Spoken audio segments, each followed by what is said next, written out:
It's Brandon here with Third Rate Duelists. We're going to go ahead and do an updated Kozmo deck profile for you guys. Got first with it Saturday.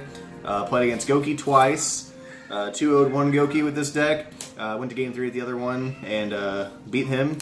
Played against Dinos, 2-0'd that guy. And I played against E-Sabers as well, and I 2-0'd him as well. Deck did pretty well over the weekend. As I said, made some minor changes to it. Figured I'd show you guys. So the first thing I'm going to show off is my new field center. Dustin from the team got it for me. Thanks, Dustin. I appreciate it. Thing is freaking sick. And we'll go ahead and get into the deck profile.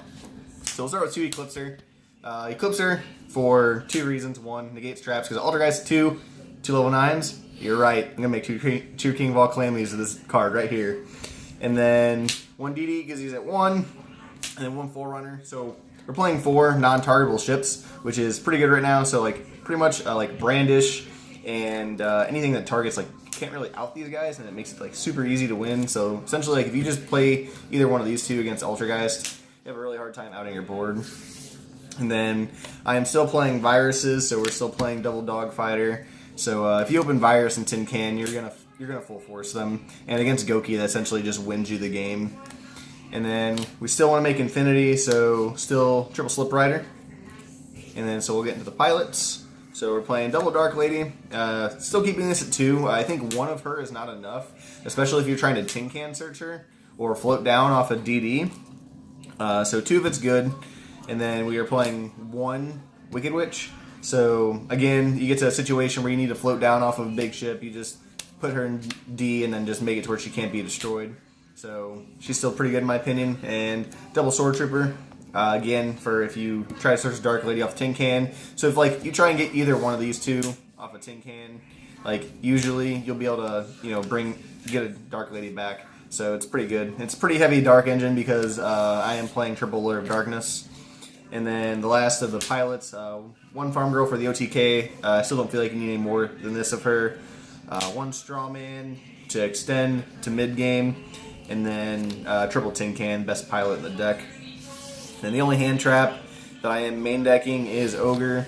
So even though like Goki can like chain block Ogre for like the Soul Dance, stuff like that, Ogre's still pretty good because you can Ogre your own Kozmo Town if you kind of break and need to try and dig in a little deeper.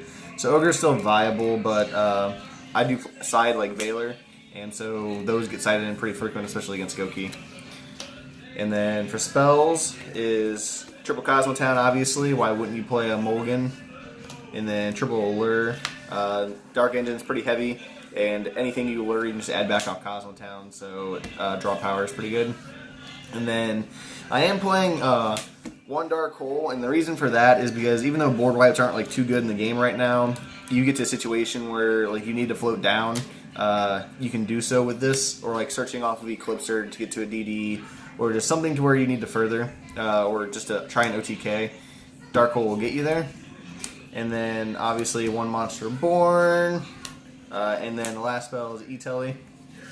Then on to the traps, Called Haunted, playing Tin Can, cards necessary. And then I'm only playing Double Mojo. This card's probably going to get bumped up to 3. So because against Goki, if they like extra link you, this card you're out to that board. And so if you open these 2 against Goki, you Cosmojo your ship, you get rid of the Phoenix, which is the one that says they can't be destroyed by battle, so you want to get rid of the Cerberus. Sorry. Get rid of the Cerberus because then they can be destroyed by card effects, so when the ship floats down, you TT out their board, and then you still have a pilot or even still a ship, depending on what ship you mojoed away. And then triple Trenchal Tribute. So the reason I think Trenchal is so good right now is because reactive traps on your opponent's turn to where they're trying to establish a board, you just TT it away and you're essentially stopping their play, and it can really hurt Goki if you Trenchal them at the right moment. So this card is still good in my opinion, and then all your ships float down. And then the last trap is triple Full Force Virus. Now our locals doesn't play any Brandish, so I didn't really feel the need to main deck Eradicator, but if I was going to take this to like a bigger event, I would probably main deck an Eradicator just to stop the Brandish matchup. But like if you full force like Goki, they can't play the game. Like literally, like if they're main decking Ogre, that's the only card that's not going to get sent. And against like Trickstar, like if you full force them, I would recommend full forcing them after they activate the light stage, so that way you know you're getting all the monsters out of their hand. But you full force Trickstar, they have a hard time recovering from that too. Lilybell is the only one that doesn't get hit off of that. And if they do have a Lilybell or a way to get to it, this deck can usually handle just a Lilybell. And that's it for the main deck. For extra, 1 Infinity, 1 Nova. I made this a few times over the weekend, so this is like the only time I went to the extra deck was with these guys. And then 1 True King, literally just in there because it's funny, and I can do it with double Eclipser. So if I can make this card, why not?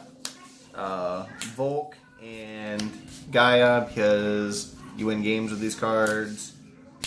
1 Master of Blades, 1 of this guy, and 1 of this guy. So the way I have the deck set up right now is pretty much, there isn't very, like, Kozmo doesn't have to play an extra deck to essentially win.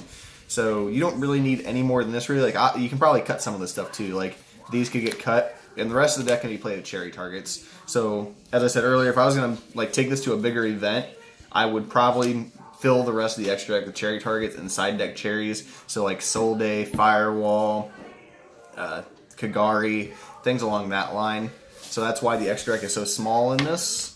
And then that's it for extra. As I said, you fill the rest of cherry targets. Then side, double Veiler, because I know a few of our players at locals are playing Goki, so Veiler's like my best like hand trap against them. And I am playing 1 Sphere Mode and 1 Lava Golem. The Lava Golem's just in there for the YOLOs, it's funny.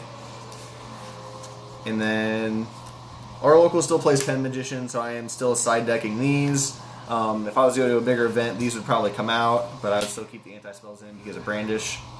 But didn't side these in at all Saturday, because I didn't play against Pen.